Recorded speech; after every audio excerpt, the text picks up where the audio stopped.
Welcome in, everybody. It's another episode of the Even Your Dynasty Show. We are back with another live. I got Caveman Yes, joining sir. today. Caveman is here. Let's go. And We're going to have a little bit of live reactions to the game. Yeah, I was going to say we got some exciting news that just came in about 10 minutes ago, too, which is cool. Yeah. For those of you that haven't seen the news on X, I don't know if they've said anything on the broadcast. I haven't seen anything yet. But for those of you that just saw or haven't seen yet on X or anywhere else, the Giants promoted Bryce Eldridge after only 9 games in Double-A up to Sacramento. And rumor has it Pavlovich is hinting at him possibly making an appearance, you said? He was trying to be a little vague, but he said the biggest reason they brought Bryce to Sacramento is to get a little bit more reps and live action against some experienced ball. But then said, and once Sacramento season ends, there's 8 games left for the Giants with little eye emoji. So he's kind of hinting at it. So yeah. That'd be cool. I'd probably go to a game.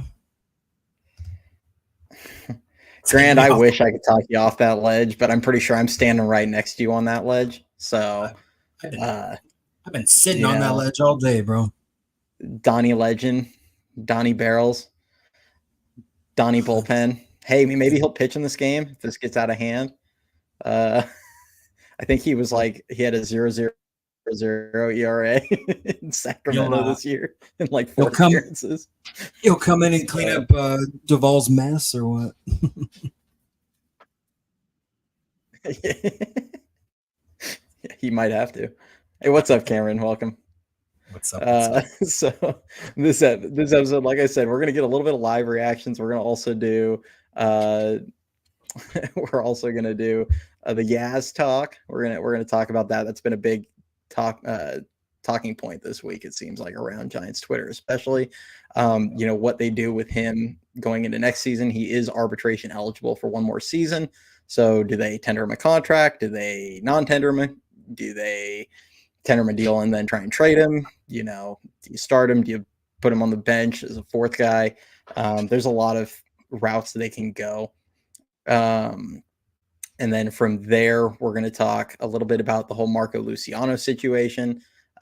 He is sitting again today, and I do understand that the defense plays a factor, and Herrera has kind of earned the DH at bats right now, and they are wanting to, put a better defensive lineup behind guys like Webb and Snell, but the season's toast. So, we're going to talk about that and go into that discussion as well. And then lastly, before we get into just more chat interactions than anything, lastly, we are going to do a little game where it's somebody put in a request in the Bleacher Report. I think it's Jester. I think I need to look again. Jester. But, he put in a request that we do one of the tier rankings, and I made 6 different tiers to rank the Giants, anyone that's appeared for the Giants this season, based on their performance. So we're going to have some fun with that. For anybody that gets offended easily, I would recommend bailing out before that part. But I will hurt your feelings. So it's good. It's all in good fun. But yeah, we're going to definitely have some fun on that one. So, but let's just kick it off with the Yaz talk. I mean, right now the Giants are down 4-0, but the big discussion with Yaz, because he is having a solid year. I'd have to pull up his numbers to know exactly, but I think he's at about a 240 average, 15-ish home runs. I don't know what his RBI count is, and he's probably, I think there's a chance he'll end up as a finalist for the Gold Glove in right field, and probably deservedly so. He's been really solid, and he's been just an all-around good player as a whole this season. That said, he is 34 years old. He is going into his age 35 season, and we are going to be taking a look at, a team that has been stuck around 500 or below for 3 straight seasons. And next season, there's going to need to be some changes. And while he's not necessarily the biggest problem on this team, it's a spot that I think you can't just not with the upgrade. Now, you may upgrade elsewhere and then feel like, okay, we're going to go with Yaz, and then maybe Matos is the other side of a platoon with him. And then if Matos starts playing better, they shift. But I think you can't just go into the offseason and go, well, we have Yaz in right field, and that's it, which is how it's kind of felt for a couple of years now. They've just been accepting of what he provides and says that's good enough. Yeah, I think you nailed it. My personal thoughts, look, yeah, it's been a good Giant. There's no doubt about that. He's been a solid player. He hasn't been great, but he hasn't been awful. And this season is kind of giving you what his average year is. He's a career 240 hitter. He's hitting about 240 right now. He's got 15 bombs. I think it's like 48 RBIs last I checked, and above average defense. That's great for him. My thing is a couple things. One, the one position in the Giants farm system which they have a lot of depth at is the outfield. And we've kind of seen that this season. We've seen it cause hurdles as early as today, where it's like, hey, there's just no room for Luis Matos to get an opportunity because of this crowded outfield right now.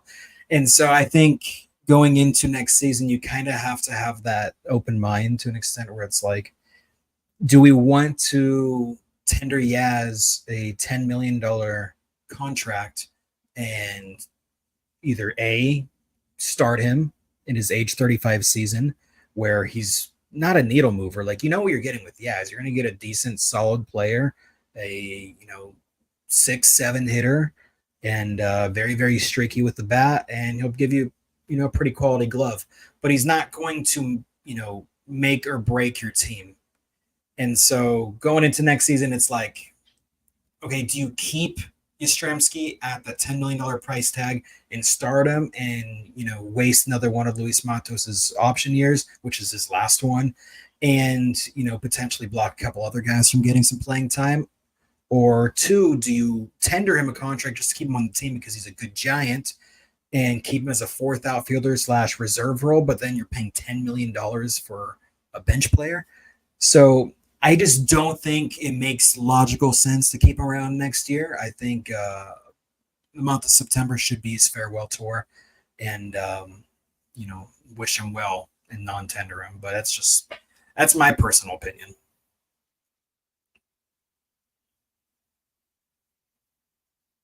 I think you're muted, Cody. Thanks. I did mute it. I will say, I do think at a $10 million price tag, I do think it makes sense to tender him, just because I think you could trade that fairly easily.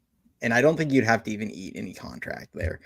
I'd have to look at the exact number on Fangraphs, but I know they give like a value when they do the WAR, how much a win above replacement's worth. And it's honestly, for a guy that's a 2.5-ish WAR player, usually most years, it's probably going to be worth, $15 to $18 million or something along those. I know you and I aren't the biggest subscribers to WAR, but I know it's a big thing around baseball. So just speaking on what a lot of, executives look at, and if they feel like they can get a guy that's going to give them pretty consistently between 2.5 to, or like 2.3 to 3 WAR, they're for $10 million, and it probably wouldn't even cost them that big of a prospect. I think it's worth tendering him that deal, because you will probably be able to trade him fairly easily later on. And I could understand wanting to go into next season with a veteran presence in the outfield. Whether you intend on starting him or not, it might just depend on McRae or Matos, and if they can go out and just, take the job. And as much as a lot of us would love to see them just hand the job to those two kids, it's just realistically not going to happen, as much as it's what we prefer. And go from there. So someone's going to have to go take the job from him. And it's going to be tough with a guy like Yaz, because they know what they're getting out of him. And it's the hard part, because it's just that reliable production. It's not enough for this team. And that's my main issue. And if it's not enough, then we're just wasting the at-bats at that point. If we're going to just play him 400 at bats next season and win 82 games or 78 games or 75 games, whatever this team's going to finish at, and miss the playoffs, at that point, it's just a wasted season. I mean, I'm at the point where every season this team misses the playoffs, it's a wasted season. As it should be. Because you're in one of the biggest markets in the country. You're about to be the only team in that market. And they print money with a paid-off stadium. I mean, this team should never be in a situation where they're finishing at 500 year in and year out. Like, that's just unacceptable.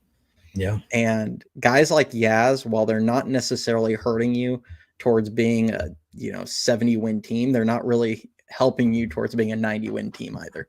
They just kind of, they're good role players when you have those aircraft carrier type players, like when Posey, Belt, and Crawford were all like tearing it up. Yaz was a perfect fit on a team like that. Same with guys like Slater, same with guys like Flores and Darren Ruff and Lamont Wade that year, and all these like kind of complementary pieces that were surrounding those guys. But on a roster like this that lacks star talent and explosion and things like that, they don't need a guy striking out 26% of the time that's not great situationally and offensively, and it's not what this team needs.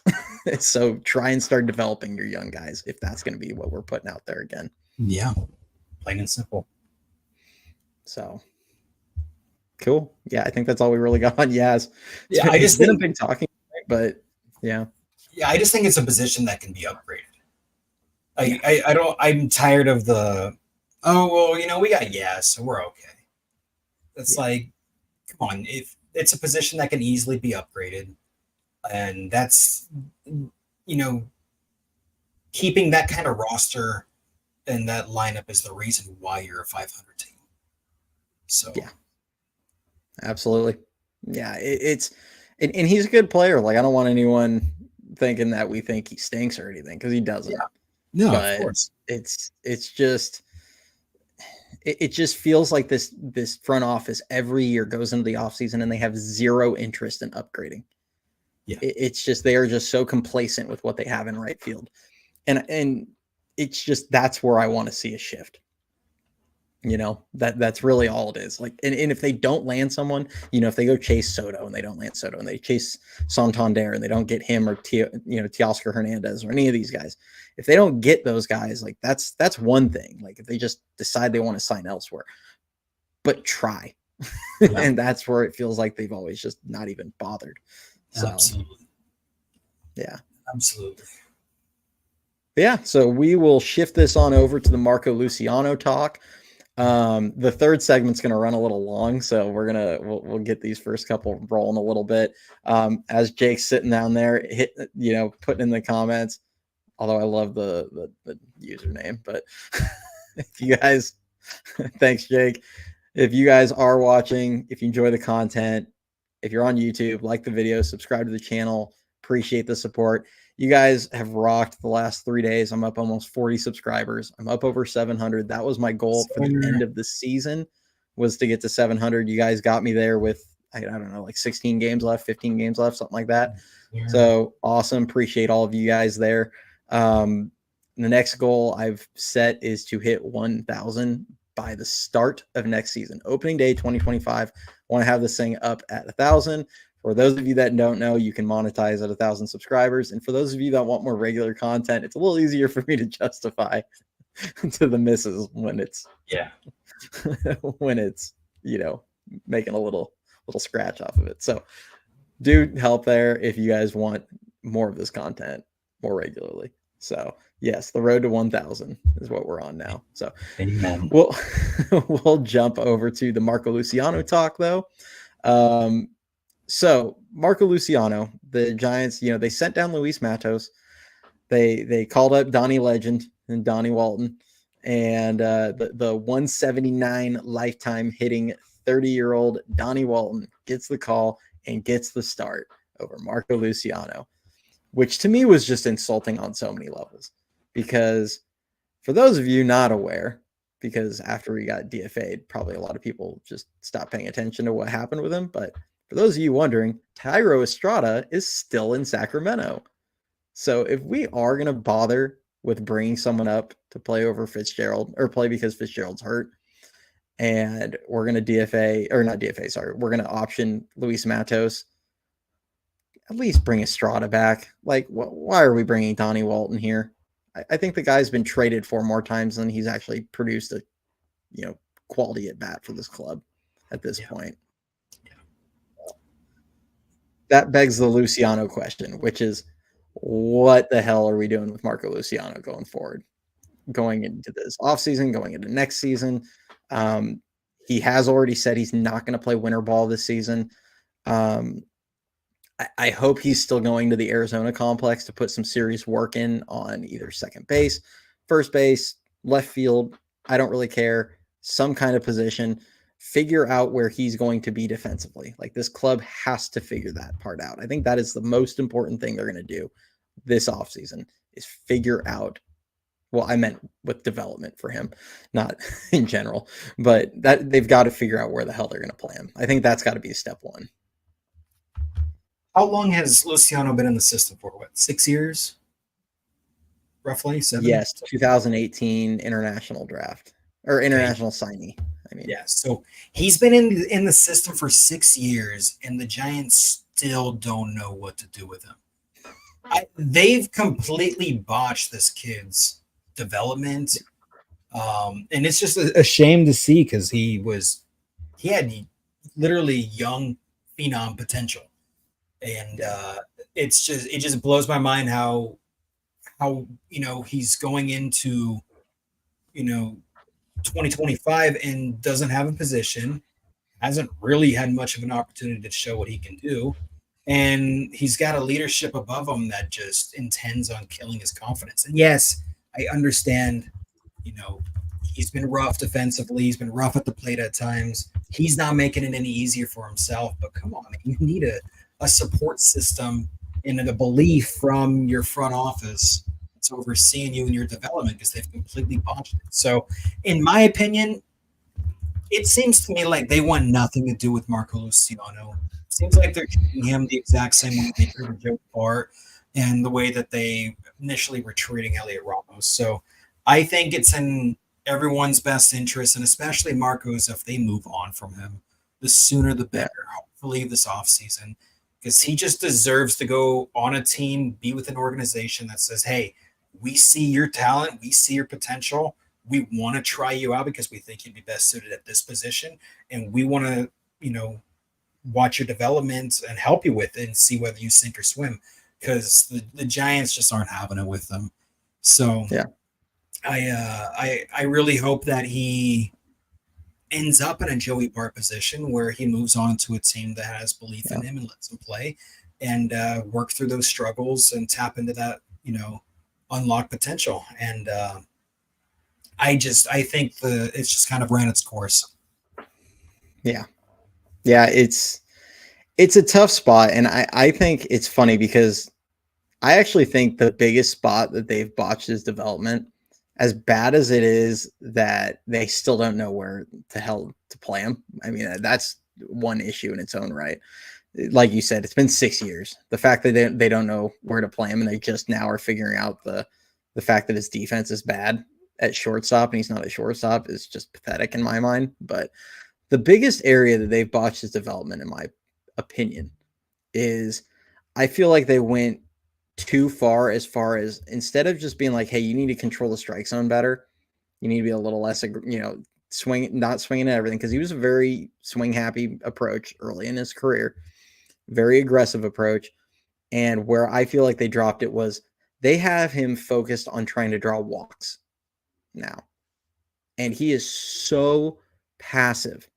I mean, guys, he's got swing and miss. We all know that. But this guy was out there looking to hunt something to hit and just hit it hard in his early minor league career. And you'd see some like incredible power out of him, some incredible exit velocities, all kinds of different things out of him. There was a reason why this guy was such a highly touted prospect. The bat speed's there. It's just all of a sudden now you look at him and he always looks like a guy that's up there thinking at the plate, like just overthinking. And it's the whole paralysis by analysis. He's taken so many balls that, are right there out over the plate. Then he kind of swings at a breaking ball down. He's making good swing decisions overall as far as like he's not really chasing too much. He swings at a lot of strikes, but he also takes a kind of crazy amount of balls that are in the happy zone, so to speak. And I just, to me, it's like fix his mindset at the plate, and I think he could just take off because he needs to be up there just trying to hit the ball hard and drive the ball and do damage. And it just feels like he's up there. It's almost like he's trying to guide the ball. I don't really know how to explain it. Like he doesn't almost ever right now in the majors look like he's absolutely trying to crush something. He just, it looks like he's just trying to get the bat on it because he doesn't want to strike out. And it's a frustrating watch. And I've seen it all year down in Sacramento. He finally got a little more comfortable and started really driving the ball in the second half. But prior to that, it's been tough. Just the approach.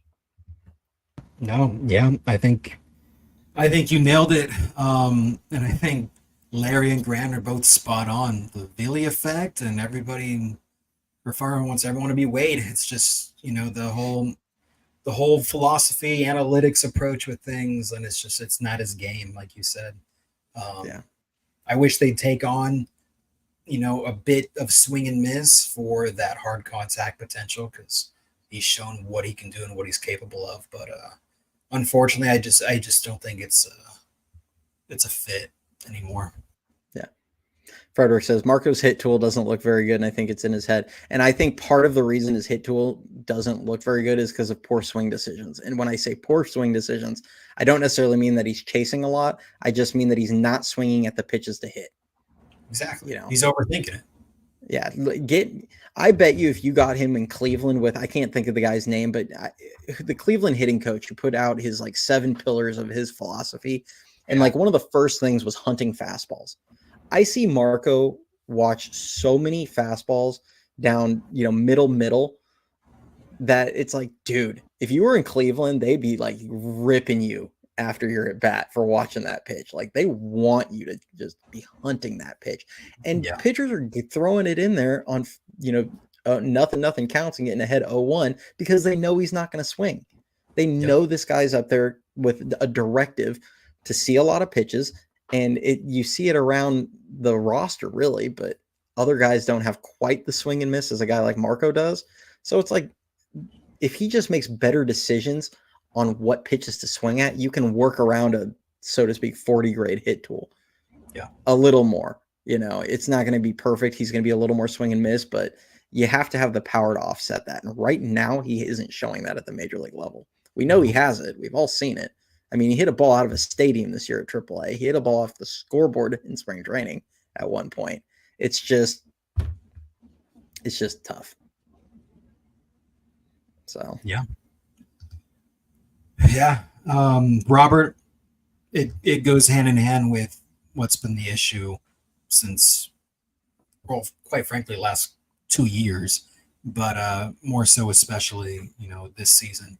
It's just, it's the approach, it's the philosophy, it's the analytics, it's the Justin Veely. I think it's a trickle effect because it's not just one guy who's watching, 2-3 fastballs right down the middle and swinging at junk and just trying to get the barrel on the bat and by lightest contact just to put it in place so they don't strike out and looking for walks and blah blah. It's the it's top to bottom of the lineup, and I think it's a philosophical approach that's implemented by the Veely institution, and that's that.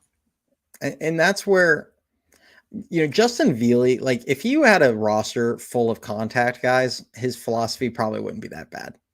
You look at a team like Arizona, who every player on their roster's strikeout rate is like between 15 and 23% or something like that.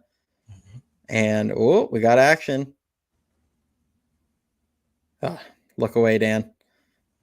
Oh, I'm watching.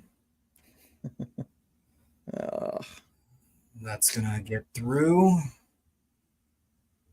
Probably not the guy to run on. I do. I think Veely was hired with Ecker.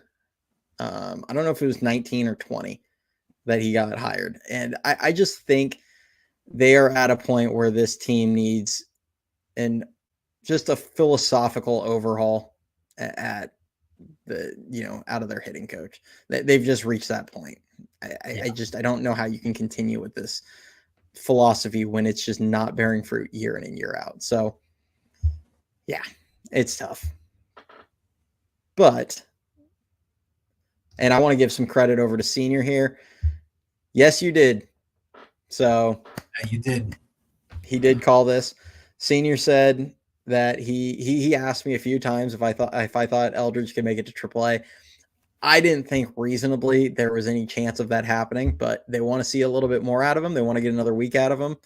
And hey, you called it. Kudos. I mean, the guy's approach is unreal. He has not looked overmatched in the slightest at AA. Yes, it's a small sample size, but I think the visual matters, just how it looks. And if you just look at the numbers, 270, 784 OPS, one homer, a triple, I think 2 or 3 doubles. The strikeout rate, I think, was right around 24 something percent, 25%, like it has been kind of most levels, right in his normal range. But just watching him, it was so clear that he was not overmatched. He was hitting balls so hard consistently, and some of them, found mitts. I mean, that's part of the game. You're not always going to be hot, but just watching him, you can tell like this kid ain't overmatched at that level. Yeah.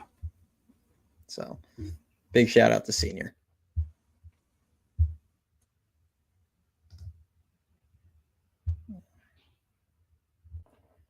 I'm just having fun reading these comments.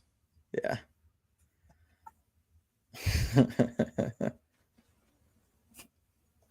Yeah.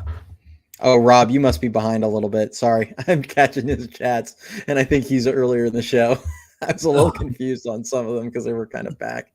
Larry, stop. You're going to make me say something. Yeah. All right. So we're gonna jump over to the fun here. And like I said, this is anybody that gets offended easily's chance to exit. Because hey, I will hurt your feelings. I will hurt your feelings. I don't care. I don't want to see the comments today where people are like, you guys are hurting feelings. It's insulting. It's blah, blah, blah. We're doing this for fun, guys. Like, don't take us too seriously. But I'm going to put my warning out there. You're all going to get the viewer discretion is advised. That's perfect. We'll keep it appropriate, but we're going to have some fun with this. So we are doing a tier breakdown. Jester put in a request for us asking to rank the players based on tiers, based on their performance this season. Now, this list I've noticed it's missing a few people, but it has everybody or almost every player that has suited up at any point has logged an inning and at bat, anything with the Giants this season. So this is going to be quite the list that we've got going here. But let me share the screen really quick. And there's 6 categories. Cody came up with the categories, and you guys are going to love them. I came up with the categories. We have, maybe, if it loads up. All right, at the top, we have almost elite, because it's the Giants. We don't have anyone that's actually truly elite. We have almost elite. We have building blocks. We have not the problem solution. We have future Mariners. We have this guy was on the team. And then we have send them to the KBO. Yep. All right. So, and then apparently we have a whole bunch of ads on this page, which are going to be super annoying. Let's see if I can get rid of some of these. Put the ad blocker on, hypothetically. We're going to slow down the screen. Oh, Tatis got drilled. All right. So starting off, favorite player in the world. And I think, did I freeze? You did for a little bit, but you're good now. Uh-oh. All right, guys, it's just me. I'm running the show. Cody had some technical issues, so you're going to get a live reaction to the Giants game. Okay? So Tatis just got drilled. The app profile up now. Let's see what he can do, shall we? Yeah, I wonder if it's gonna not let us do this. if I it don't know. freeze, if the laptop's gonna like not handle it. Your laptop overheated. Yeah, it was like you're wanting to do what? That's weird. All right, we'll try this one more time, guys. Hopefully this works. If not, we're gonna just have to run through it. All right, we're gonna go through the list. But let's try this again. Yeah, I don't know what the heck the deal was with that. That was weird. It like completely froze my screen up, and then all of a sudden it just dumped. So yeah, you all started. All right, so we're gonna start off with Nick Ahmed. Is it like tripping out? Not yet. You're good right now. I'm good right now. All right, maybe I just won't be able to jump back and forth very well. All right, so we're gonna start off with everyone's favorite Nick Ahmed. I'm not gonna really be able to read the chat, so you're gonna have to read them to me because I can't like skip back and forth. I think that's the issue. Yeah. But we got everyone's favorite Nick Ahmed. Yeah, I think that's gonna be about as easy as possible. Yeah, Frederick said Ahmed to the KBO. All right, we got Mark Canna. Yeah, he's another KBO for me, dude. Yeah, is he a future Mariner? I think he's got a few years left. I think he's going to be one of those guys where after this season, you're going to say he was on the team. Like you're not going to remember him from the 2024 Giants. I'm sorry. That's true. Yeah, we'll put him in the this guy was on the team category. All right, we got Kirk Casale. People will forget he was on the 2024. Grand goes, Canna is retirement. Yeah, retirement. All right, we got Kirk Casale. I'll be nice to Casale because he is a backup catcher. Where are you gonna go? Not the problem. Not. I would say future Mariner. I could see him with Seattle next year. Future Mariner. Yeah, honestly, I could back up Cal Raleigh. Exactly. See, Chapman. When I originally made this list, everybody, we had a category because I wanted to add categories, and the Chapman category, I made one specifically for him, and it was titled "Elite except for with runners in scoring position." Accurate. I felt like it was appropriate, but because we don't have that, I'll put him up in the almost elite. He's having as much as we've said things about Chapman, he's having a pretty incredible season for the club right now. This is a guy that has, 24 home runs now. I think like 35 doubles or something like that. I mean, he has like 60 extra base hits, and he's likely going to win a Gold Glove again at third base. So credit where it's due. Absolutely. Michael Conforto. I feel like he's got Mariner written all over him. He's got Mariner written all over him. Yeah. Camilo. This is where it gets a little tricky because I don't think he's a future Mariner. He's definitely a problem, though. Yeah, he's like in between both of those options. So I'm like, I don't know which one put him at. Yeah. I'd probably lean this just to be nice, but he's been a problem this season for sure. Yeah. All right, we got Gerard Encarnacion.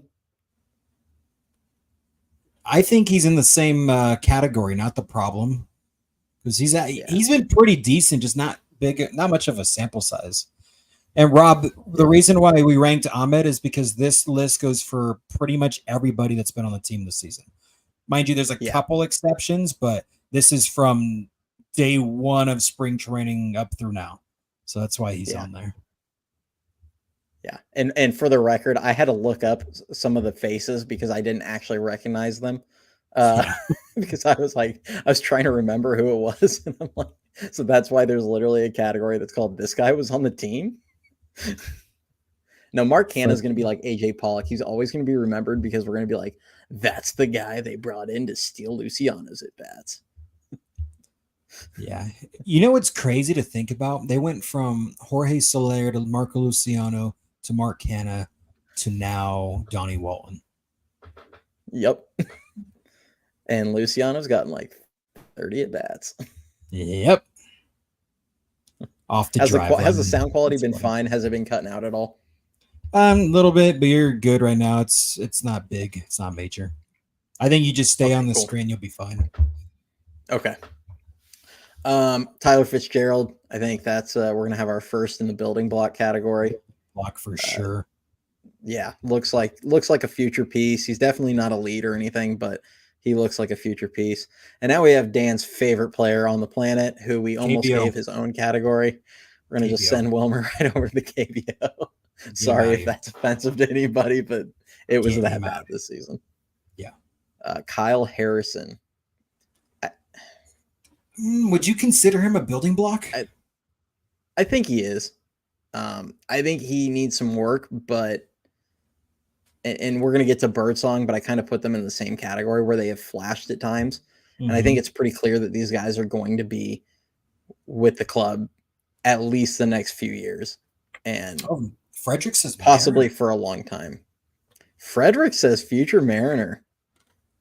Ooh. I don't I think going into next season, building block. Yeah. I think this could change. Like if we do this again, if we do this exercise again next season, he might be like dropping tier by tier. But I think he's solidified a position in the rotation for next season. So I think he has to be a building block. Yeah. Now, all right, let's see if anybody knows who this is right here. Because I'm gonna be honest, I had to go figure it out. And I was drawing a blank for like a good 5 minutes before I figured out who this was. Yeah, I had no idea. So take your best guess. I still don't know. And I was on the right track because I even sent a picture to Dan and Ricky, and I was like, okay, which reliever am I forgetting about? It's true. But I can tell you where most are unrecognizable. Rob says. Frederick says Brooks. Yeah, that's a good guess. Nope, it's a good guess, but no, it's a reliever. Mike says McKenna. That's another good guess. Yeah, McKenna is on here somewhere. Nick Avila. Avila or Avila? Whatever it is. Avila, whatever. He's going into this guy was on the team category. That's perfect. All right, Jordan Hicks. I don't know if he's going to go in the not the. See, I'm going to be nice. I'm going to put him in the not the problem, probably not the solution category, and that's only because if they put him in the bullpen, he'll probably be a good player. Yeah. I think he's not quite future Mariner. As a starter, though, you kick him down.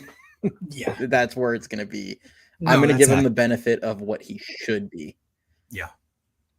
All right, we've got Derek Hill, the legend, had a couple good games and then got kicked off the team. That's he'll probably go into this guy was on the team category. Yeah. When you play less than a week on the club, it's where you go. We got Jelly Time. I think here. You think so? Yeah. He gives me future Mariner vibes. Future Mariner. He gives me future Mariner vibes. Honestly, I think he's too replaceable. We're gonna put him down there. I think so too. I mean, he had some flashes, but just in general, he's whatever. Yeah, I gotcha. All right, we got Landon Roop. Here's a tricky one. I think Roop has potential, man. I really do. I've been saying it all season. Yeah, I like Roop. For those of you that have heard me talking about him all season, I am a fan of Landon Roop. I feel like I actually would lean personal feelings on the guy. I'd go building block. I'm leaning a building block. Yeah. I think at the very least he's going to be a mainstay in the bullpen. I think he has like mid-rotation potential as a starter. Yeah. And I mean, I looked down the other day and saw after his outing a couple days ago, once he settled in and got through 5 innings, I looked down and he has like a 3.4 ERA this season, or 3.45 or something like that. Like he's been very solid. There's been he's had some moments where he's flashed. That curveball is absolutely legit. I mean, that's a 70 grade curveball. And I think if he can get healthy, stay healthy, I think he can be a really big piece for this team. Yeah, so for sure. I'm going a little on a limb on that one. I do know it's a little odd. No, This man probably deserves his own category, but we're just going to go ahead and stick him there. Oh my gosh. It's Mr. Luke Jackson himself, the legend, Yeah. who's thrown about as well for the Braves as he did for the Giants. We have Dalton Jeffries is next. I think that's going to be this guy was on the team. Yeah. That's the man that Joey Bart got sent down for. Yep. Or got traded for, basically. Let that marinate. I would agree. We have Mr. Rob says most guys on the team next year and then not the problem, not the solution. But yeah, that's kind of where we fall. I think you're going to see that category kind of building. Jung-Hoo Lee, he's a building block, at least for right now. Now we get to a little bit of a we have 3 really difficult ones in a row. Hang on. Marco Luciano. Jake, future Mariner.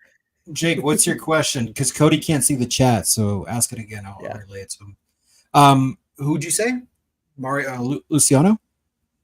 Yeah, Luciano. Yeah, future Mariner. Future Mariner. Yeah. We're going into future Mariner. Luis Matos. This one's tough. Because me personally, I view Matos as probably a building block. His performance this season probably has him lower. And based on the way they're treating him like he's a future Mariner. So that's why it's tough. Yeah. I'm going to split the difference. I'm going to put him in here. Because it does say, I put a disclaimer in here. I put probably not the solution. Yeah. Kind of cheating on my half. I did that on purpose because there's a few guys here that, guys like Matos, like he's not the problem with this club being what it is. Yeah. And odds are he's not going to end up being what we all want him to be. But I'm still a believer and I want to see it and see him get the run, see him get the opportunity. So he's probably not the solution. But he could be. I got a couple chats. And by that, Rob says Bomel likes jelly. I know he does. I don't know why. Something about 6'11" pitchers gets everybody excited, but whatever. Morkatna says, why is Donnie Walton playing? Because Donnie Walton is like a son to Farhan, and he welcomed them with open arms earlier this morning. Jake says, go ahead. Oh, I was saying, and Donnie Walton's not on this because he got added too late. Yeah. Jake had a question for you, Cody. Off topic, mm-hmm. He said, "My mama said, did you go see fake wrestling? It was in Seattle tonight. Sorry for off topic. I apologize."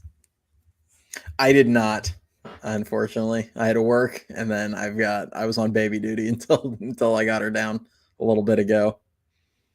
But I used to watch so much wrestling when I was little, and I haven't in probably 20 years, man.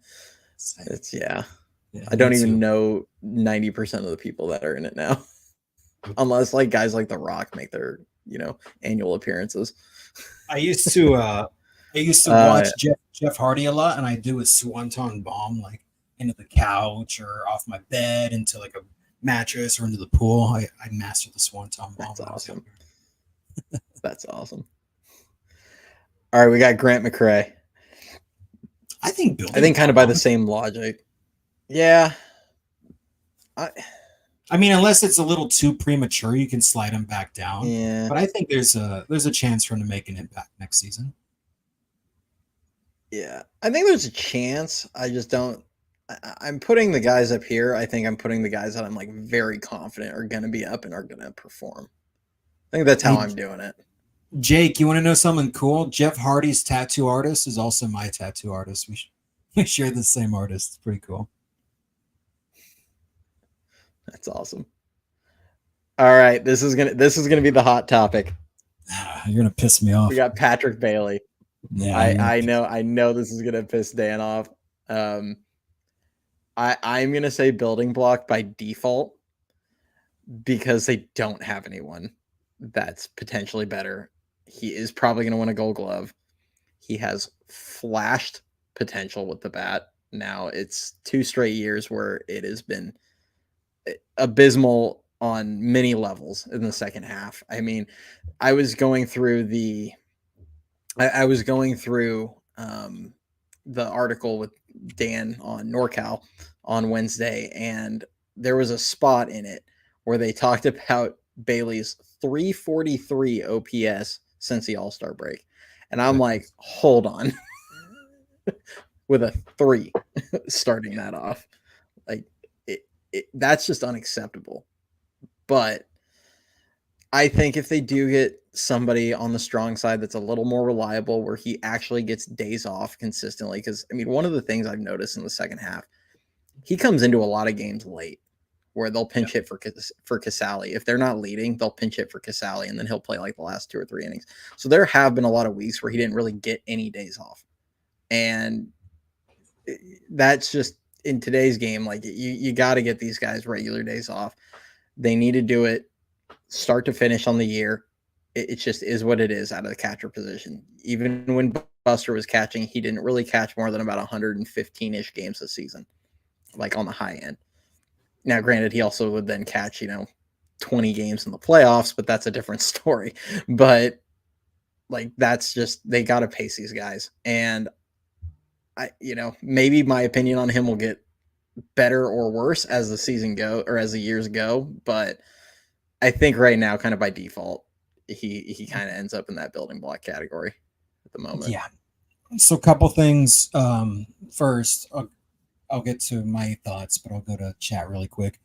Grand, yes, Taylor Rogers also makes my blood boil. I don't know if you saw Taylor Rogers just took a line drive off the heel, and now he's leaving the game. So I don't think it's due to the injury, but they're just removing him. But still, that was not fun to watch. Jake, NorCal Dan, not Caveman Dan, different Dan. Patrick Bailey. I hear what you're saying. Everyone thinks I hate Bailey. I don't hate Bailey. I like Bailey. I think he can be a solid platoon catcher. But it pisses me off when he gets fatigued after 47 games in a season. And it pisses me off how he lacks the basic fundamentals, which I don't even know if it's lacking or if it's just laziness. And fans give him a free pass because he's a good framer, even though tonight he had a pure example of just lazy blocking that cost Webb a wild pitch. But for those of you that want to see it, go on my Twitter page. If you don't follow me there, at EYD Show, follow the Twitter, go check that out. I posted the video. In no universe should this ever be considered a wild pitch. That is as routine of a ball in the dirt to block as you will ever get. I mean, that is what the heck just popped up. And I'm like, it was dead in front of him. And I'm not exaggerating when I say there's probably been at least 5 to 6 of those wild pitches throughout the season that probably could have gone as a pass ball. And I believe the leader in pass balls this season is the Padres catcher, who's got, I believe, 9, and I think Bailey's got 8.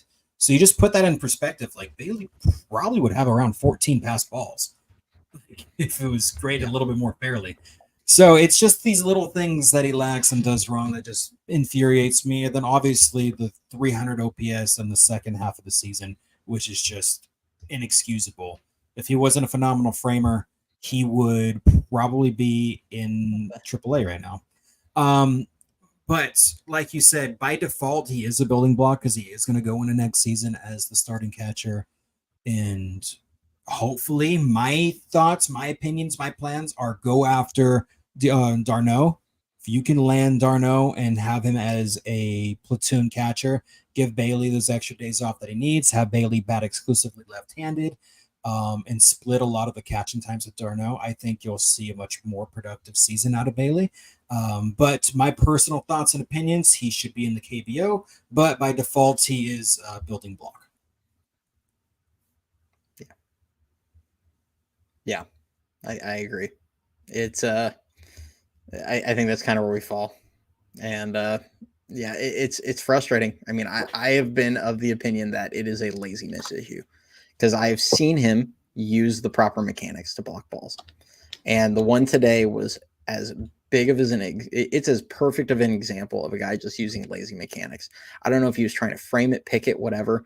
And there's an old there's an old procedure when it comes to how they grade these, is whether they're wild pitches, pass balls, etc. Usually, if the ball's in the dirt, they grade it as a wild pitch, no matter what. Yep. And I'm gonna, pardon my French here, but I'm gonna call bullshit on that, because quite frankly, any catcher in the history of the game, in the 130 or whatever some odd years that baseball has been around, any catcher will tell you balls in the dirt are part of the game. Pitchers throw the balls in the dirt intentionally, with catchers are going to block it. If you get a ball in the dirt in front of you and you use mechanics, you drop the glove in the 5-hole, you use your chest as a glove, you get in front of it. Sometimes it takes a bad hop. If it does, it gets away from you, absolutely, by all means, rule that a wild pitch. But if you don't even do what you're supposed to do to block those, and then you whiff like he did today, pass ball all day. Like that's Cody's scorekeeping right there. That's how I think it should be done. I think today was a perfect example of a ball going straight through his 5-hole. That should have been a pass ball. That's just my opinion on that, though. So, all right, we'll get off the Bailey tangent. Hey, I didn't even get a lot of hate for that comment. A lot of times people come piling in defending it or defending him. I was fully expecting you to.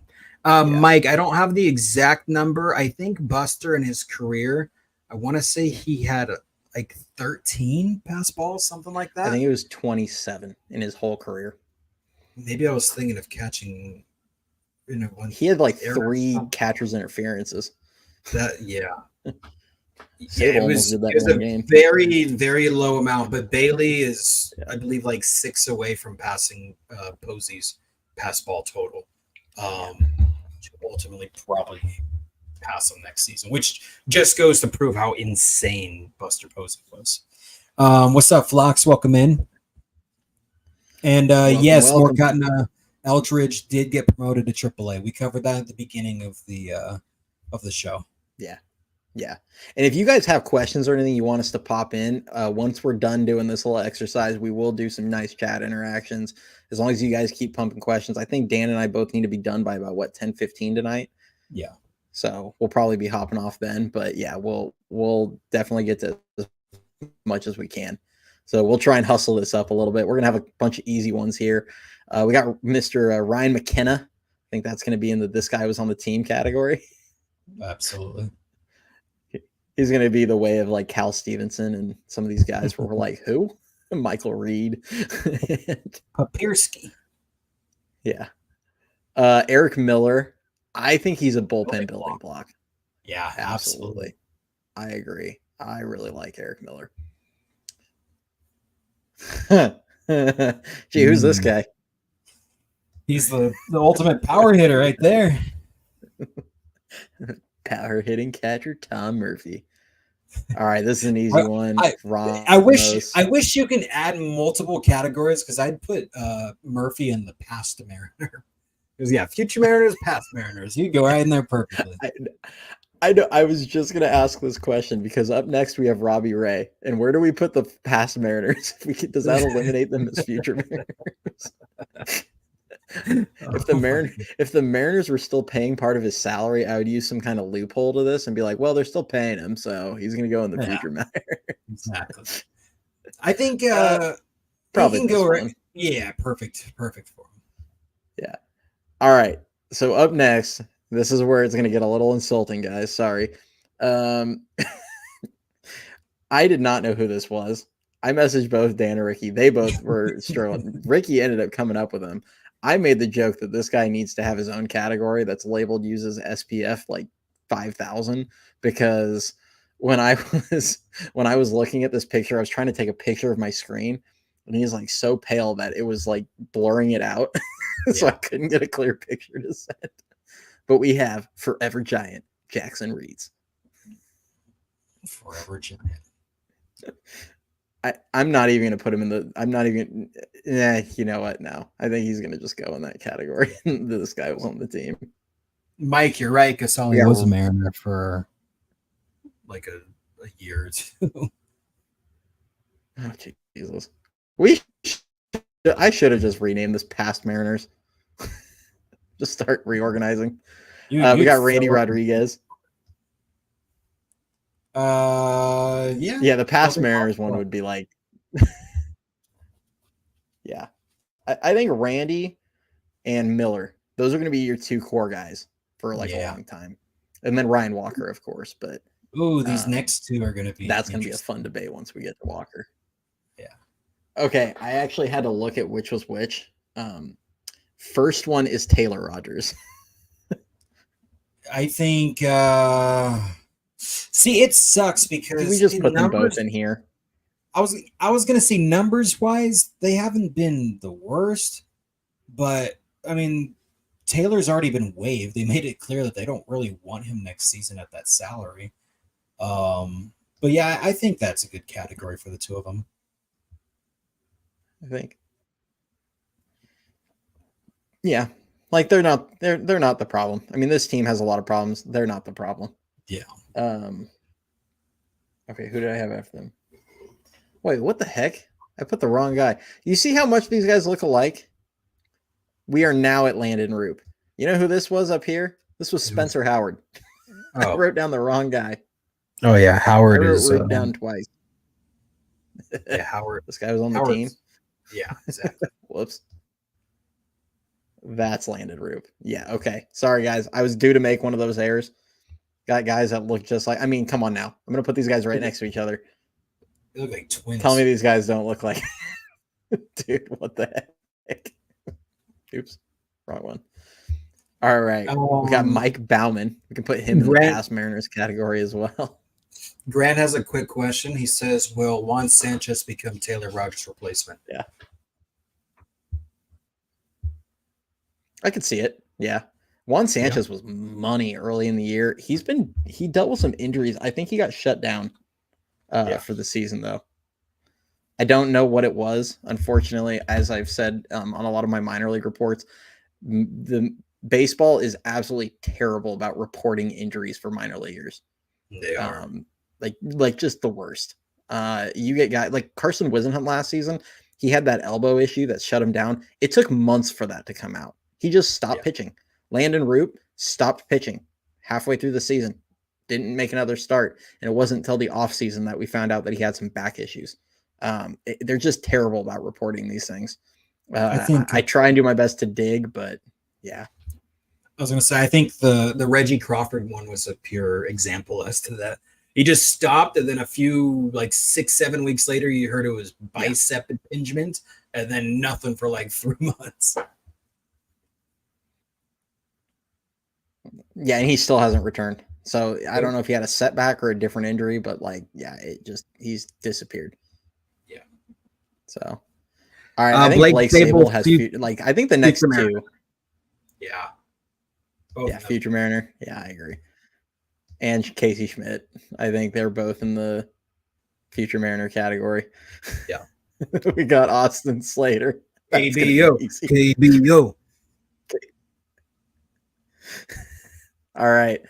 I think we got, Snell's going to be tricky because any given year he can be almost elite. I could also see him all the way down here in Future Mariner. He's from Seattle. I could see him in the building. I don't know. I think it's either one of those two. If we're going based off of just this season alone, I got to say almost elite because he was money in the second half of the season.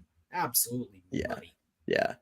It's fair. I was just more, it's with him, any given year, it can be up near the top or up near the bottom. But just for the month of August alone, we're putting him in almost elite. July and August. He was insane. Yeah. Jorge Soler. He's going to be one of those. Is he going to be a guy that on the team? Yeah. Yeah. I was going to say Future Mariner or this guy was on the team. But I think in 5 years, people are going to kind of forget about him a little bit. All right. Now with prospects, I normally wouldn't do this. But for anybody that watched Kaiwei Tang at any point this season. Awful. He took 4 months to have an outing where he gave up where he didn't give up multiple runs. It took 4 months. for him to do that. Dude has been bad. And I'm not one that comes out and just says like, this guy stinks, but oh my God. So Gran has 3 things. Gran said 1, Tang is so bad. He says 2, VR is a future Mariner. And he says, guys, I'm higher on Hicks than most, I admit. He said he's higher on Hicks than most. Yeah. Yeah. I think this is a fair spot for Hicks. Because he's going to be around for 3 more years. I think if you put him in the pen, he could be really good. But yeah. All right. Lamont Wade Jr. I think he's pretty locked into one of these middle categories. Probably 3rd. He hasn't really been the problem, but he's definitely not the solution. I would love to move on. What's up, Ryan? Meridian's here. I call him Meridian, even though that's not how you pronounce it. What's up? Yeah, is it Merdadian? Yeah, I just like Meridian. It sounds like a Game of Thrones name, so I like that. It does. All right, here's a tricky one. Ryan Walker. Building block. I mean, he's almost to the almost elite category. I'm tempted to just throw him up because of how he's like saved the closer's position this season. So it's tough. I mean, has he been an elite reliever? Like, has he actually been an elite? He's got a low 2 ERA, man. I think he's got to be. You know what? If we're doing this off this season's performance, so I you know what? He earned it. Good for him. Webb, I mean, tonight notwithstanding, maybe he was hungover. I don't know. I was going to say a couple things in the chat. Ryan also agrees Walker is definitely almost the lead. So then Grant says Jon Snow wouldn't bend the knee to Faron.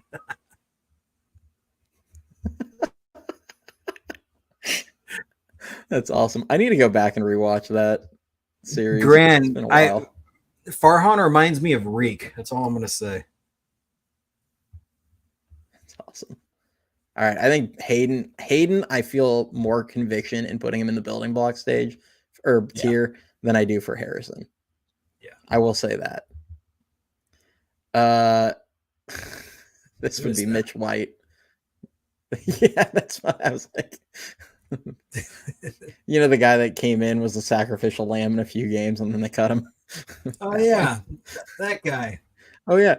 The guy that you mean I just described like 5 or 6 different relievers on the Giants this season. Nice. All right, we got Keaton Wynn. I feel like that guy's got future Mariner written on him. Future Mariner for sure. Brett Wisely. I mean, he's basically Donnie Walton, so we're gonna go future Mariner. Yeah. And then the Giants will trade for him again. Oh my God. Oh God. Mike Yastrzemski. You know, we talked about this. I even referenced this earlier when we were talking about Yaz. He's not the problem. He's not the solution either, though. Spencer Bivens. A couple things really quick. Rob says Tang needs to be released now. I agree. Senior says Duvall looks like a new pitcher. He's having a decent inning thus far. I'm watching up the corner of my eye. Grant says all the Bobby Evans draftees and international signings are like the Starks. Farhan is Cersei, always plotting against them. That's facts. Grant also says Kapler is Reek. Come on now. Yep, true. Ryan says is that Encarnacion in the third block? It is. Patrick Bailey had a great throw at a steal attempt, but didn't get the runner. And then Jake says Cody has a beautiful, cool laugh. Interesting. And then Rob says Webb needs his own category, going to rehab. Yeah, going to rehab. Hey, if Kapler's was on here, it would say retiring burger influencer or burger reviewer or something like that. He'd get his own. Ryan says Encarnacion highly overrated. All right, Bivens. Encarnacion is he's had a very small sample size, and he's been somewhat productive in that limited appearance. That's why he's in the category, not the problem, not the solution, or probably not the solution, because he really hasn't been the issue. And Yeah, exactly. There's a few guys that honestly, like I almost put Casale up there. Canna, you could make an argument that he's not really the problem, but I think his presence is kind of more the issue than anything. The fact that he's taking at bats from guys, it's just some of the stuff is like that. All right, Bivens. See a future Mariner. Now their bullpen's too good for him. I was gonna say at his peak he might be a future Mariner, but yeah. I'm lower. I'll just put him there. I'm lower on Bivens compared to most. He's done enough that I don't think he's quite in the this guy was on the team category. Exactly. He's done enough, but he really hasn't been great. No, he's just is what he is. Mason Black, he's probably in this category for this season. Yeah, he struggled a lot. Afterthought this season. All right, everybody. Anybody that can name these last two players, and I will maybe if I zoom in, if I can. Anybody that can tell me who these are, I will be thoroughly impressed. Somebody mentioned the guy on the left earlier. Someone said that name earlier. Yeah, when they were trying to guess who Avila is, or Avila. Senior, you're right. Duvall's velocity does look pretty good right now. Yeah. He's touched 100 a couple times. Grand says Brooks is one of. Yes. That would be Trenton Brooks. We'll just throw him on this guy on the team. Now, who's this, everybody? I think he made one appearance against the Chicago Cubs. I could be wrong, but I think he started a game against the Chicago Cubs. Started? Yeah, I think they used an opener in one of the Cubs' home. It was at home against the Cubs. I might be pulling the wrong series, but I swear it was the Cubs. I don't even know. Nobody's guessed. Jake just says a pitcher, and Grand says I have no clue who the one on the right is. Jake says Spencer. Spencer Bivens was up here. No, he said Spencer Howard. Is forever. Oh, Spencer Howard was up there. This is Forever Giant Raymond Burgess. Oh, I forgot. Oh no! Oh no! Oh no! All right, never mind. Duvall was having a decent outing. Machado just smacked one off the center field wall, and I think is McRae hurt? See, he's a little banged up. McRae's grabbing his. Yeah, I just looked down to see that he's holding his shoulder. I mean, that wasn't too terrible of a hit off the wall. I'm sure it didn't feel great, but yeah, just like an his awkward arm was in ankle. kind of a weird position. Yeah.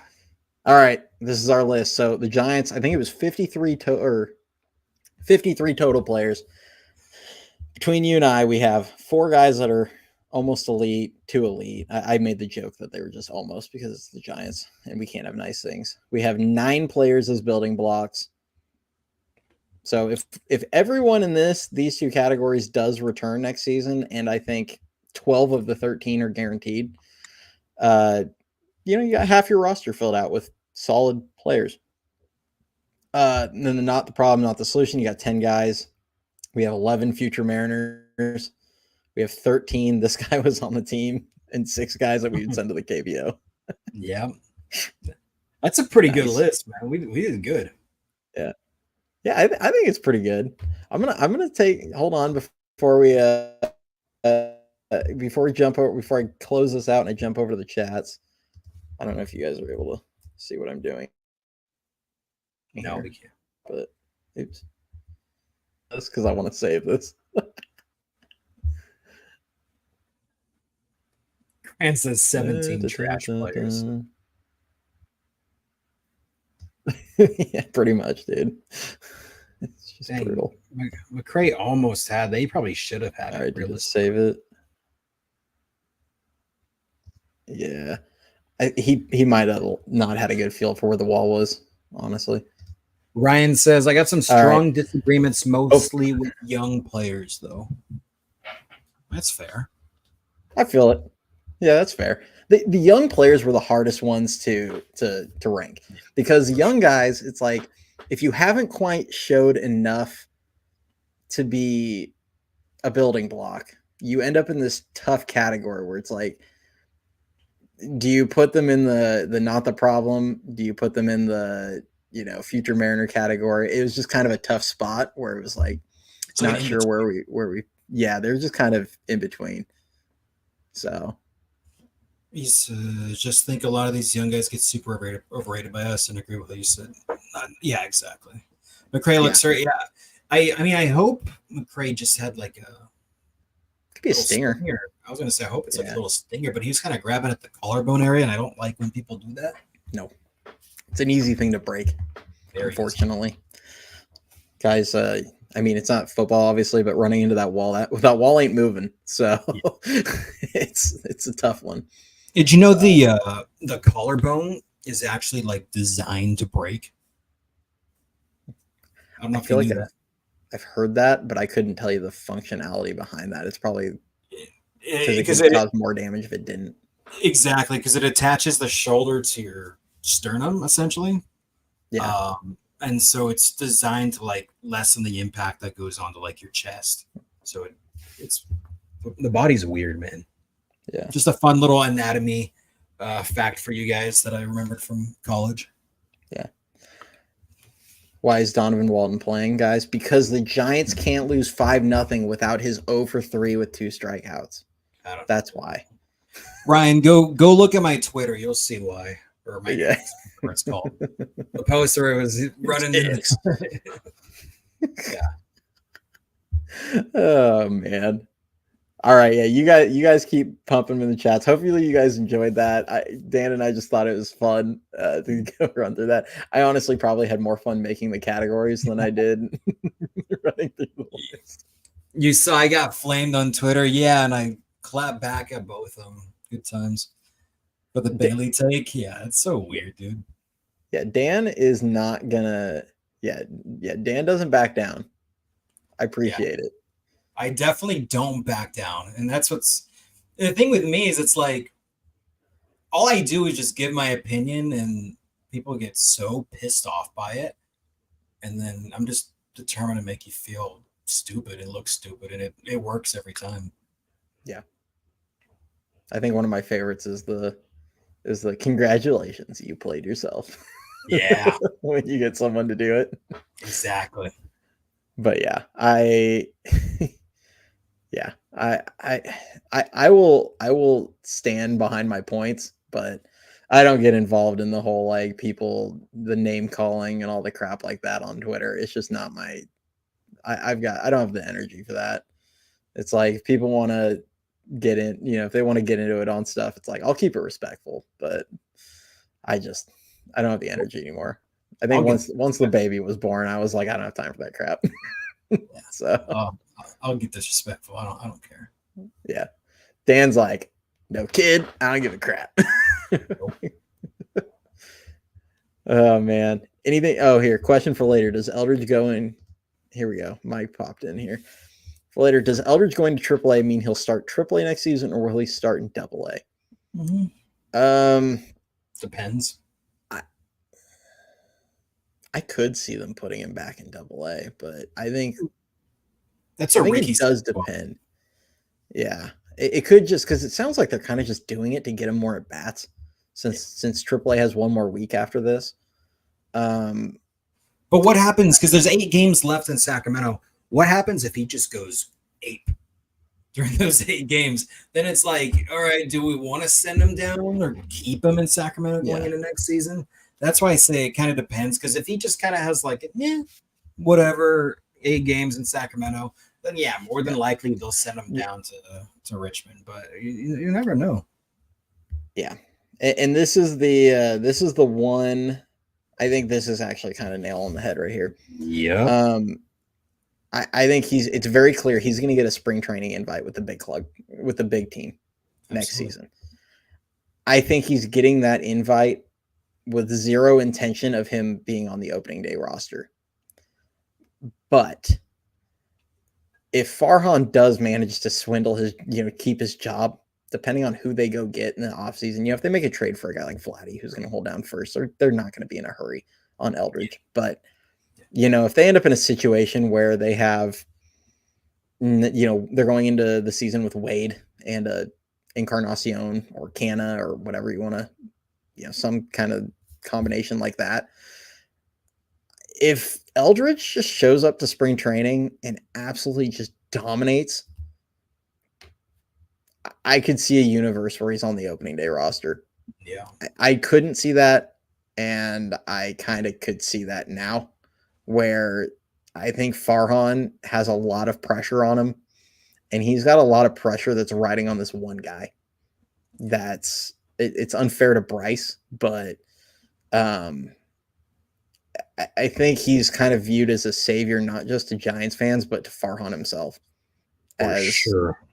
Because if he's everything that, we're going to have to sit here and give Farhan, if this guy is a superstar, we're going to have to give Farhan credit for that. Now, I can still not give him credit for the way he's ran this club for the 6 years that he's been here till this point. But, if he's a 20-year-old making the roster and he shows up to the big leagues and, shows that I'm a player, I can handle it. I'm not going to back away from giving credit where it's due. So, yeah, it's just tough. Yeah. This one is tricky. And actually, I'm gonna kind of expand on this because somebody asked me. I put out some feelers, and I'm gonna pull up my X because I gotta see. I think a few people asked a few questions that they wanted me to talk about. And I think one person may have asked who I see playing in fall ball, and I think Eldridge is definitely a candidate. Now, I think fatigue is a real thing where it might be worth it to give him time off.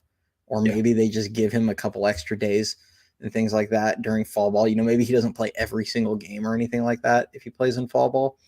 A lot of times they do bring up a few guys that, like Carter Howell, not bigger names, but I think Carter Howell played in it last season. There is one player that is a very large candidate for me for fall ball, and that's Walker Martin. Yeah. I don't know who else might be going. I think he's a guy that absolutely needs to be there. And I don't know if they're going to do some overhaul to his mechanics, if they need to have him just work on his approach, or if he just simply needs more at-bats. But he is definitely a guy that could use another month of at-bats, especially considering he didn't get to play any professional ball last season. He missed the first couple months of this season due to some injuries. He had hamstring injuries early in the season. I think he is a guy with his strikeout rate and everything, as crazy as it is, I think he's a guy that really could use the extra time. So that's my number one candidate for fall ball. For sure. I agree. Is there a prospect that I think could have a monster season like Eldridge next season? I mean, hopefully Tibbs. That'd be nice. Yeah. Tibbs is probably your best candidate. If we're looking for a teenager, if we're trying to get an Eldridge light person, maybe Rainer Arias shows up to San Jose and goes crazy. Yeah. He's very highly viewed, and I think people have kind of forgotten about him because he only played in the ACL this season. Maybe Martin breaks out. Maybe he figures out his strikeout issues. I mean, he's flashed the power. That'd be nice. They have toolsy guys. They Dakota Jordan. I mean, good God, if that guy figures it out, he's got tools galore. So, but that said, I think Eldridge is a special player. So it's a lofty goal. Go to that one. Scroll up a little bit. Things worse than death. That's a good question. Yeah. Have you guys seen the articles lately talking about Farhan's contract, how he might not be as safe as previously presumed. Sound like his seat might actually be hot. Yeah, it's been the talk of Giants social media for the last couple days. Oh, but he did go, I think it was on KMBR, and he kind of clarified those comments and stated how it's kind of like verbal agreement per se about 26, but it's guaranteed through 25. Essentially, his contract's guaranteed through this upcoming season, and then they have like the option for 26. I didn't even know that was possible, but it's kind of like the way that he described it. But I mean, realistically, Fraun and Baumel are probably both back next season. They're kind of talking like it, mentioning facts of, we've discussed how the season went and some personnel changes we can make going into next season, be aggressive and free agency and yada, yada, yada, yada. So all signs are kind of pointing to it. But I did think the contract discussions were a little bit interesting. Yeah. I will say, with only one guaranteed year left, I kind of mentioned it on my video yesterday when I was talking about, a lot of the issues with Farhan and a lot of things. For those of you who checked that video out yesterday, I kind of went off a little bit on that, but yeah. You got a little bit of a Cody rant. I don't get too animated. I let Dan take those ones, but yeah, Cody did his best caveman impression. Yeah, I don't get like crazy fired up. It's hard for me to not, like, when I'm not just like super angry, like I can't just like start screaming and yelling, but it just felt like he's scapegoating a few people with the scouts and things like that. And for sure, yeah, but it's just, I don't think he's going anywhere. I think it makes it easier to fire him, but I don't see ownership doing it. Nope. But I think, in my opinion, if you're going to do it, or if you're not going to fire him, next season, it 100% has to be playoffs or get out. Like, I don't think we get there. There needs to be no excuses. They could do any number of things where he just, everybody could get hurt. I don't care. Get out. Like, it's year 7. We're out of excuses, man. You can't 1 out of 7.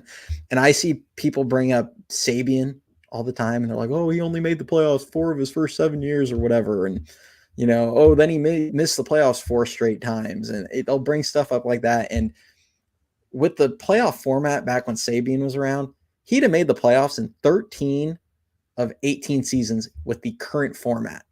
Yeah. Like, we can't compare to these guys. For Farhan to match that, if assuming they don't win out and make the playoffs, which they're not going to, he will have already missed the playoffs as many times as Sabian would have missed the playoffs with the current format. So and that's not even to mention 4 pennants and 3 championships. So it's tough. Do we get save a franchise after the season is over for the owner? I mean, is Larry Bear going to go talk? I know he's not the owner, but Mark also, if you scroll up, he gave us congrats on 700. I don't know if you saw that. Appreciate you, Mark. Yes, sir. We are on the road to 1,000. Goal is by opening day of next season. So that's going to be the goal. We did pretty well last offseason. And I know not a lot of people put out content regularly for the Giants in the offseason. We do here. We will definitely be putting out at least 2 or 3 videos a week, even during the offseason. We'll be brainstorming ideas. October, November might be a little tricky with the playoffs. Might not get as much. We'll probably do some off-season previews and things like that. But once the news and the rumors start floating, we'll probably do it right. I'll make 300 fake accounts and make that happen tonight. You'd be a real one for that, Ryan. Yeah, you're the real MVP, bro. Fiona, we kind of touched on that contractually. I don't even know if that's a word, but technically he's got a guarantee through 25. They kind of describe it as like an option for 26, like verbal agreement. But if you want to get technical, yes, they're guaranteed through 25. Things Robert says If the players produce, we wouldn't be discussing Farhan. Robert, the same could be said about every GM or president of baseball operations in the history of the game. But when you're betting on guys that have a history of inconsistencies, and then you get one of their down years, we can't really complain.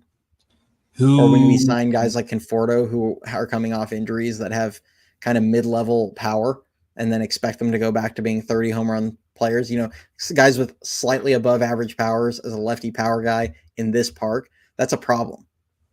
Like we're getting the production we should expect. I give Farhan huge credit for Chapman. And even more so, I give Chapman huge credit for what he's done. Because as I've said a few times, who's the last guy to get signed to actually produce his normal offensive production? Yeah. It's been a while. So Chapman's the first in a while. So yeah, whenever people say if something like that, and this is a shot at you, Robert, just in general, when they say, well, if the players produced, we want to discuss Farhan, my response is always, well, who brought the players in? Yeah. So exactly. It's the whole chicken or the egg thing. Yeah. Who's Willie Mack winner? I say either Ramos or Chapman. Yeah. We've had this one a few times. That's kind of where we're both at. My gut says Chapman's going to win it. But yeah, the Ramos is a possibility. Yeah. Appreciate you, Jake. Eldridge might be in Fall League. Yeah, we kind of touched on that. We definitely think. Yeah, if you're in Arizona, definitely go check him out and go see him in spring training. I got to get back down there for spring training one of these years. It's super fun for anybody that's never been to spring training. It's a fun environment, man. I was thinking of going. Do it. Yeah. My wife and I have been talking about getting down there one of these years. I think once the little one's like 3 or 4, well, then it's going to depend on if we're trying to have a second or anything like that. But once they're a little older, I think it'd be fun. I went there one time and back when Omar Vizquel was still on the team, Vizquel threw a ball back and forth with me like 2 or 3 times. I was like 12 years old. Nice. Super. So yeah, it's a fun environment.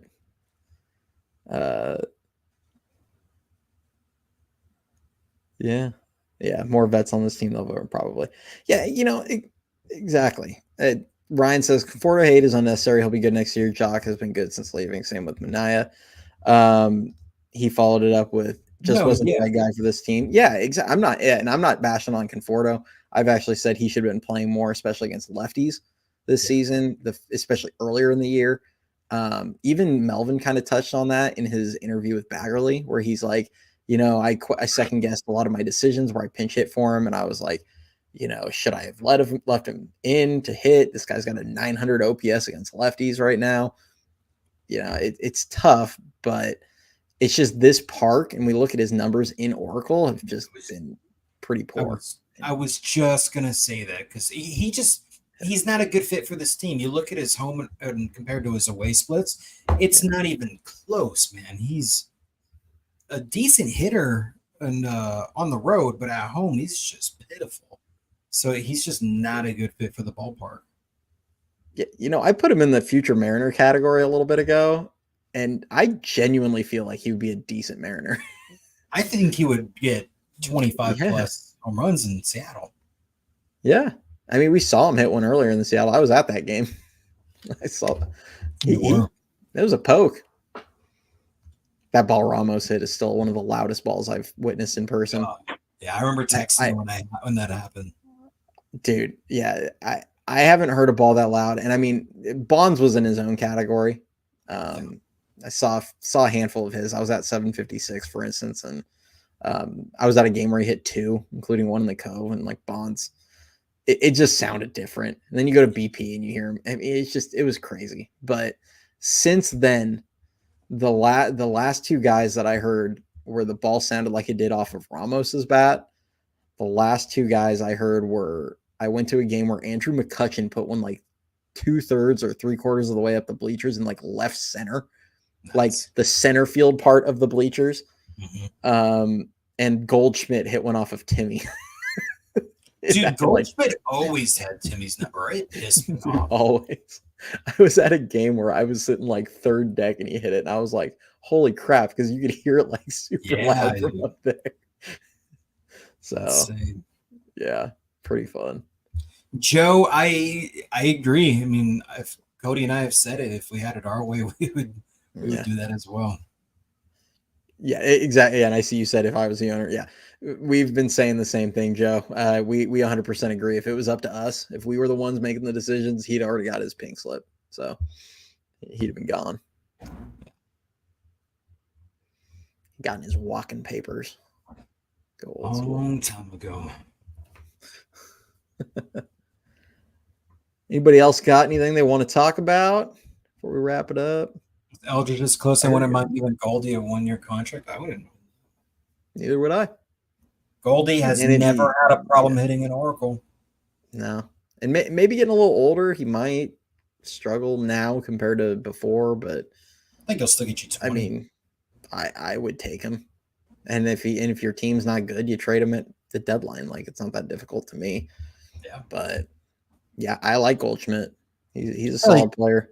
I feel like he'd be a great mentor for Bryce as well. Yeah. Oh, I mean, talking defense too. And it's a right-handed first baseman. Like, as far as I mean, he hits right-handed, obviously, but he throws right-handed. And that's the one thing with Eldridge that's, I mean, yeah, in a perfect world, we all want the left-handed first baseman with power and blah, blah, blah, blah, blah. But, you know, I can, as long as he's a reliable glove, and a guy like Goldschmidt proved that you don't need to be a lefty for first to be just a vacuum and be really good. So, but like, I think he's just a really good veteran presence. He's a really good player still. And he can help them win. I mean, I do think he'd be a better player to have on this team than Wade starting. Sure. So it's an upgrade. For sure.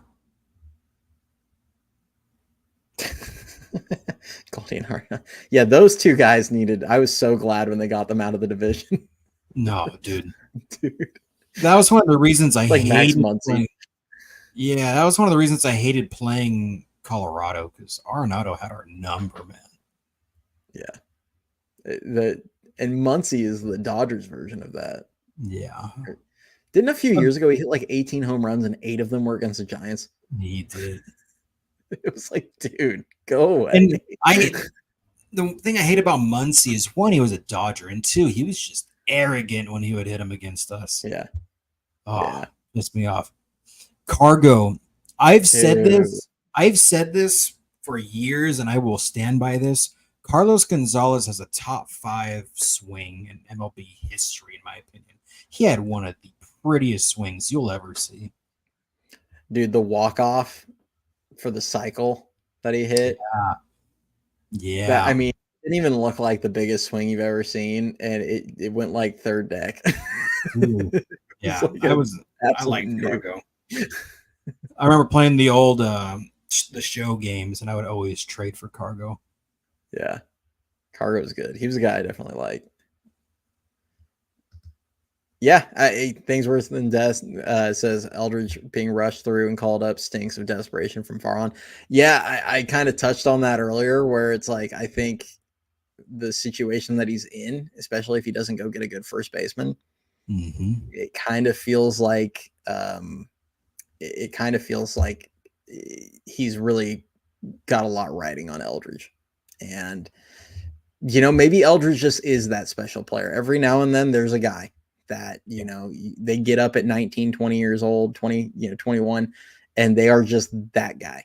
And they're that good, and they're not overmatched, and they really truly are ready to face major leaguers. I said when he was in high A that I thought Eldridge could go play in the majors and at least not be just totally overwhelmed. Like, he'd struggle. Like, he's not going to just show up in a rake or anything like that. But I think he would have shown up and like not been like, he would have adjusted, like his approach, his ability, his bat to ball skills, the power, like everything about the way he plays. I think it could translate right now to an extent. Like, he still has a lot of development to do, but I mean, it's a big risk, because you don't want to ruin the guy. Like, that's the risk if you just do it too quickly. Yeah. How did Ubaldo Jimenez conquer Coors? And he's the only guy to ever do it. I Like, have no idea. I thought by now the Rockies would have like accidentally found a pitcher that like was really good, even at Coors. Yeah. Like, I just thought like at some point they'd accidentally find a guy that has like an elite changeup.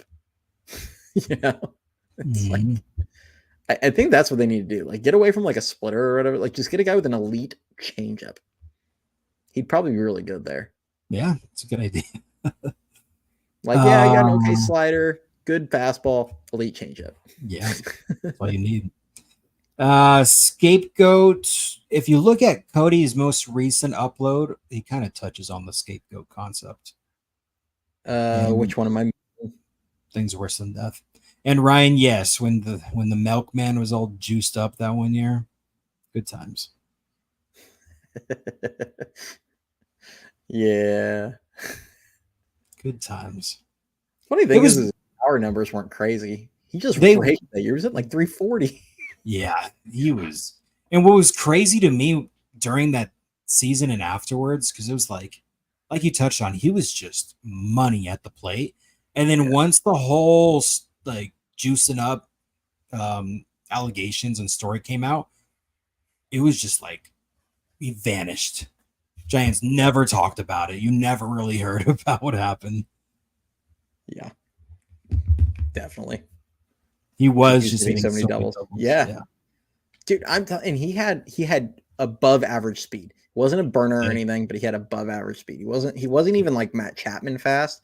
He was just like he was like a Yaz. Yeah, like Yaz speed. Like it was just like above average and a good base runner. And when he was there, like I mean, he just that Melky Cabrera, like that needs to be all jokes aside. Like that should be the poster child for like the kind of approach you want in Oracle Park. That's what Ryan just said. Line drives. Yeah. Oh, perfect. Like just, corner or line drives, line to line, gap to gap. Just that's what you need. That's why the whole daily philosophy pisses me off. Because it's like, that's the style that this ballpark is meant for. And his whole philosophy is you're going to work the count and you're going to look for walks. And then based on the analytics and what they say in a 3-1 count where you might get this pitch from this guy in this location, I need you to do an uppercut swing so you can get this type of launch angle and you need to get it in this direction and try to hit a home run. And it just infuriates me, man. Yeah. It's rough. But yeah, I mean, it's just frustrating. I mean, if you have guys that are, that have that elite power, the guys like, the Judges and Sotos of the world and things like that, like, yeah, those guys can go ahead and swing for the fences. I don't give a crap. Like that park ain't holding them. You see what they do here, but, and Eldridge, I mean, the raw power is there. It's like 80 grade raw power. Game power, probably 60 to 70 grade, but it's there. Like he's the guy that this park is not going to be an issue for. He's going to be able to get it out to all fields. So that's part of why I'm so confident.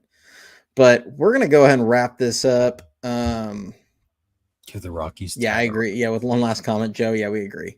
I would rather get Joe. Everything you're saying, my friend, we agree, and we have been preaching that for the entire season, my man. Yeah, that's all I'm gonna say. Definitely check out the last video I posted yesterday morning. It'll have a lot of that. That I'm kind of. It felt just the optics of Farhan firing 4 of his scouts. Yeah, how it looks, whether it's the case or not. But yeah, we're gonna get rolling. I know Dan and I both got to run. But I appreciate everybody that hopped in. Like I said earlier, if you are watching either on YouTube or if you're on X, hop over to YouTube. If you can like the video, subscribe to the channel. I think I just saw we're up to like 707 or something like that. Yeah. We're going to try and do the road to 1,000 by the beginning of next season. We are going to do a giveaway. I have no clue what the hell that giveaway is going to be. We're going to think of something though. We have a few ideas. Yeah. You're gonna give the Joey Bart card? No, I'm keeping the Joey Bart card. I was going to the PC. I do have a couple. I have a Barry Bonds patch that I think I'm gonna throw in. And I think Ricky said he has a Bailey Yeah. rookie auto who's going to throw in. And last thing I'm going to answer, things worse than death. Weak free agent class, biggest player you think they bring in via trade. First off, as far as the free agent class is concerned, if you can bring in Santander and Adames, I think you did a pretty good, solid job upgrading the lineup itself. As long as you can re-sign Snell, you're good to go. And the biggest player you can bring in via trade, I mean, it's possible to bring in Vladdy? Is it realistic? Probably not, but it's definitely possible. And yeah, that'd be the biggest one, I'd say, that if he plays his cards right, that he can do. But I wouldn't call necessarily a weak free agent class. I mean, it's one of the weaker ones in recent years, but if you can get Adames, Santander, and re-sign Snell, I think you did pretty good. And my sleeper, Darno. If you can get Darno, good. Here, really quick before we get off, I'm going to ask you, because I think if they can only get one big free agent, I'm not going to count like extending Snell, because to me, you got to try and pull that off. But I do think even if they didn't re-sign Snell, if they could get somebody in the like Seth Lugo mold of what he's doing this season, you know, a guy that's like a 3, but it's going to eat up a bunch of innings, I think they would be fine. Because as long as they're eating up innings, I've said in the past that I think their bullpen could be really good. Where do you think this team, like how many wins do you think this team could pull if they only get one? And Ryan's already on the track for this. If they only could sign Willy Adames, because to me, if they can only get one big guy, like Adames, that's the guy I would go get. Same. I like Santander, but I would go Adames. That's just my personal feelings. If they extended Snell, got Adames, and then signed Darno, what do you think this team's win total would look like next season? 87. Yeah. 87 plus. They'd be in it for the wild card right down to the end, probably. Exactly. If you only land Darno and Adames, I mean, you still have a couple holes, but I mean, you're going to have a fully healthy Jung-Hoo Lee, which will help. You're going to have a full off season and Ramos from day one. You're going to have that shortstop position finally solidified. You get a full year of Fitz. You get a full spring of Chapman and Snell. And you give Sleepy Bailey some rest and get Darno in the plug in at a lot of those times. I think if you have that squad, there's no reason why you can't knock on the door of a wild card position with 87-ish wins. Yeah, I think they'd be right between like 85 and 90. Yeah, I think if things break their way, 90-ish, but yeah, I think if you get, I mean, and Ryan said it well, he can hit with runners in scoring position. Yeah. Willy Adames has hit over 300 in 2 of the last 3 seasons with runners in scoring position. The other year, which was last season, he hit 246, but he also had an 800 plus OPS. I don't remember the exact number. I think it was like 860, but you're talking about a guy that is absolute money with runners in scoring position. That's a guy I would be proud to have hit 5th in this lineup. Absolutely. I wouldn't be just embarrassed by it. Yeah. That's kind of where we're at right now. And Joe, I get the feeling they're going to make a push at Kim. I think Kim should be the rebound if you don't land Adames, but Kim should not be your splash signing. He should be your complimentary signing. If you got Kim on because of the season he's having, he might not be $100 million. I don't think he'll push 100 mil. I think you might be able to get him for like 3 for 50. 355-ish around there, yeah. Yeah. Like I do think it'll, with the way contracts are going, it's going to be a little more than we probably want, but I don't think he's going to get more than like 3 years, if I'm being honest. Yeah. Coming off a little bit, I think I've heard he's banged up and stuff, but. Does he have Boris as his agent? He might. I know Lee did. He probably does. That's why I was thinking Kim. Opt-out deal. There you go. No, I think somebody will for him if we don't. Yeah. All right, guys. We're going to run, though. That was a good way to finish it. I do got to run. I have to go pick something up for my wife before the store closes. She's blowing you up.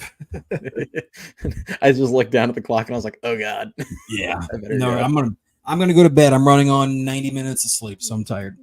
Yeah, dude. Good luck with that. Yeah, thanks. All right, thanks everyone. Thanks for joining. We'll catch you all next time. I'm gonna pull and go Giants.